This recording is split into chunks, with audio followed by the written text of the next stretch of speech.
going on, guys? I'm Steve. Welcome back to the channel. Welcome back to another video. If it's your first time stopping by the channel, hit that subscribe button. Trust me, you won't regret it. If you're a returning subscriber, as always, guys, welcome back, and I do appreciate the support. Well, guys, there's been a lot of news,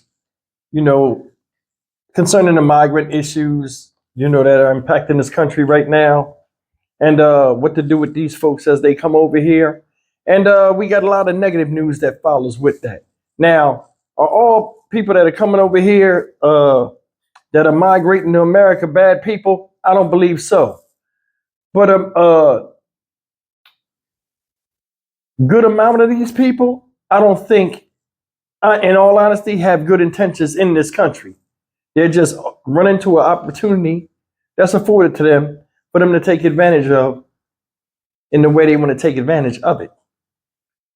Proof of this is last week there was a story that aired out of New York where some migrants were squatting in a house, and come to find out, a few of them, if not all of them, were members of the Tren de Aragua gang, which is a Venezuelan gang. And the thing that's messed up is every time you see, well, it seems like every time you see migrants doing something crazy, the country Venezuela is tied to them.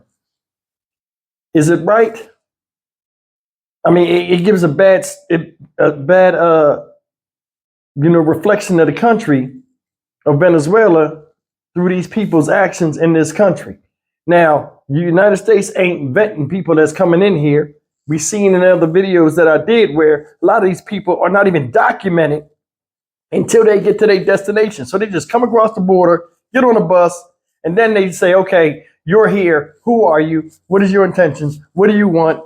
So on and so forth. If they even ask that, that is crazy.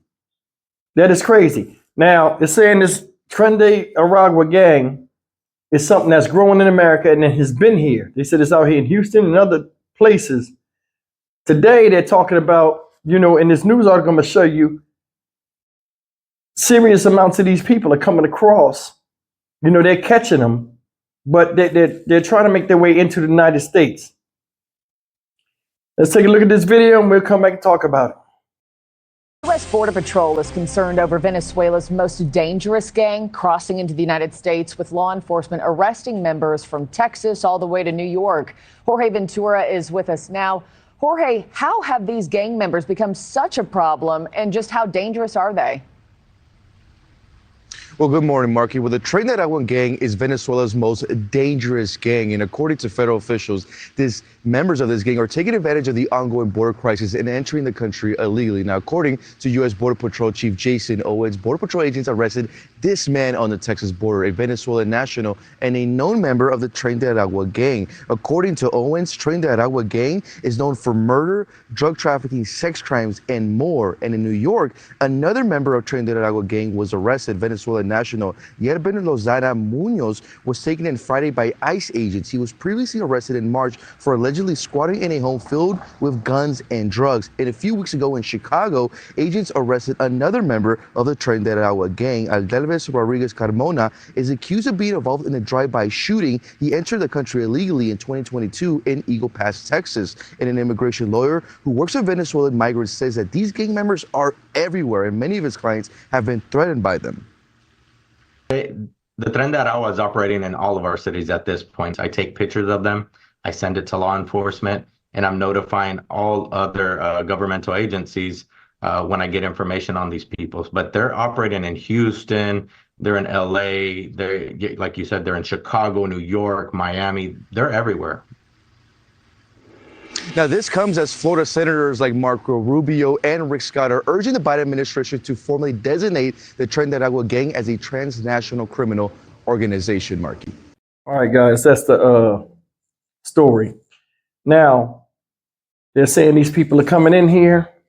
They're catching them at the border. What about the ones they didn't catch?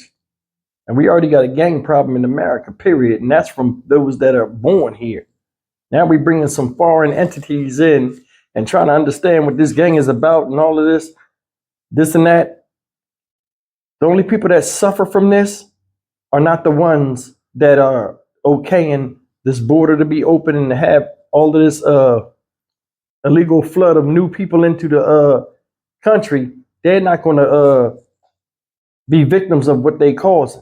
And that's the thing. Some people are so greedy to stay in power that they'll jeopardize the lives of regular people who put them in said positions of power.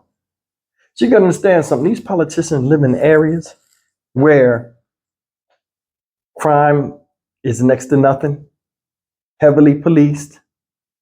A lot of them got bodyguards and all type of people around them, and they don't have to worry about this stuff. Their grandmothers or mothers are not walking down normal busy streets, subject to being victimized by some piece of trash that comes into this country with bad intentions. They're not. So why would they care? Now, some people are saying, because I'm trying to still find out how this whole migrant thing started and how the border is just open and anybody can come in here, what the end game of this is. Some people are saying, oh, they want to get the Democratic vote or Republican vote or whatever vote it is, it doesn't matter. But think about that. If that is true, just that alone is enough to make you just go off and have enough. So you're willing to risk bringing people in here that don't even understand the American way of life so they can be counted by a census in certain states to keep y'all in power. That means you don't care about these people and you don't care about the ones that you're begging, the regular Americans that you're begging to vote on your behalf to keep you in said power. What you think about that? A lot of these politicians up here don't give a damn about nobody. Care about me, damn sure don't care about you. But they'll smile in your face, shake your hand with a firm grip, and tell you they care and want to make a difference. How has the world changed? In fact, America, period. How has America changed in the last 20 years for the better? Enough to where they're letting this happen, and it seems like they're not doing nothing about it. See, we get bombarded with news, bombarded with different burdens every day, just as American citizens in the rat race, where we forget sometimes the misery that a lot of us go through. It don't matter what color you are or how old you are. There are real problems in this country that need to be addressed. There are things that need to, let me put it this way. I'll just say it like this. See if you feel me on this. These people are coming over here. They're given things. They're set up with vouchers, food, trying to give them credit cards with food allowances and money and stuff like this, where a lot of us regular Americans that were born here struggle to maintain just an even keel of balance in our everyday lives. Is it their fault? No. Because I'm going to be honest with you. All human beings are opportunistic. If somebody said you can come to the greatest country in the world and you can come right now, all you do is make it here, I would have came too. You see what I'm saying? You got to remember, America, looking around the world with all of the movies and stuff, people think America is this grand stage of where everybody in this country is rich and everybody's getting it. So why would they not want to be here? When nothing can be further from the truth. People are struggling here. You know what I'm saying? It's not a black or white thing. It's a green thing. And if you got it and the mindset to keep it, you stay on top. If not, you like everybody else around here having to get up and go to work to feed yourself and pay for your bills. These folks come over here. What did Trump say? They're not sending their best. This is proof of it. Me, if I had full reign, I'd blast them. As soon as I find out who they are, I'd blast them right at the border. For real. Boy, did you pick the wrong country to come into. Because I'm telling you, we got problems in here that need to be fixed. Here's another thing. Think about this. They should have something called the time and service law. If you worked your whole life, and there are a lot of us out here, Americans, that work our fingers to the bone, would you agree or disagree? When you hit age 60, you shouldn't have to pay taxes no more. Think about it. We giving away money all the time. Different countries. We funding wars we ain't got shit to do with. Or we sending weapons, $1 million weapons and $1 billion equipment all over the damn place. If you pay attention, money's not a thing like they say it is, because they giving it away all the goddamn time while people in this city, in this country struggle. We struggle with mental illness, struggle with drug abuse, struggle with a whole bunch of other stuff that we shouldn't have to deal with. When you get 60 years old and you born and raised in America and you worked your whole life, you should not pay taxes. Seriously, you should not pay taxes. After you get 60 years old, I feel as though you shouldn't have to work no more. If you were a true American and you was raised and you did the right things in life, never got in trouble or something, what's the incentive?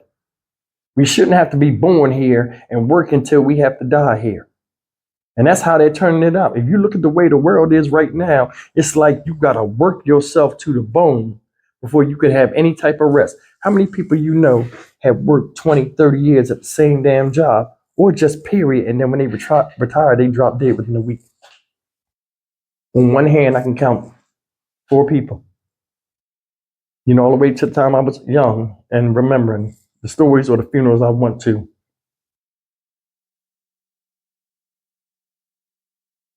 It seems like they're making a mockery of what America used to be, or what they want what they say America is. The land of opportunity. But the thing is, you can't be opportunistic on your own citizens and put them in the back burner for people that just got here and don't know what the fuck is going on. They telling these migrants they can own guns and all this stuff while bringing in gang members. Go figure. The Bill of Rights and all that is for American citizens. These ain't even citizens yet, but they come over here and get the same perks as everybody else. Give me a fucking break. I'm Stock Market Steve for the Dynamic Reason channel. As always, like, comment, share, and subscribe. Do I have anything against migrants? No. But there's certain levels that somebody should achieve before they get to say, hey, you know what I'm saying? This is, I'm in America, and then, you know what I mean? A lot of people, listen, a lot of these folks don't speak English. This is an English-speaking country. There, yeah, we got different languages here, but you should know some English. You should. Because, I mean, it's very hard to traverse America if you don't speak English unless you live in certain areas, which they're most likely going to try to push these people into. And that's another story in itself, because that right there, in my opinion, is a recipe for disaster as well. But we'll see. I'll see you in the next video. Take care.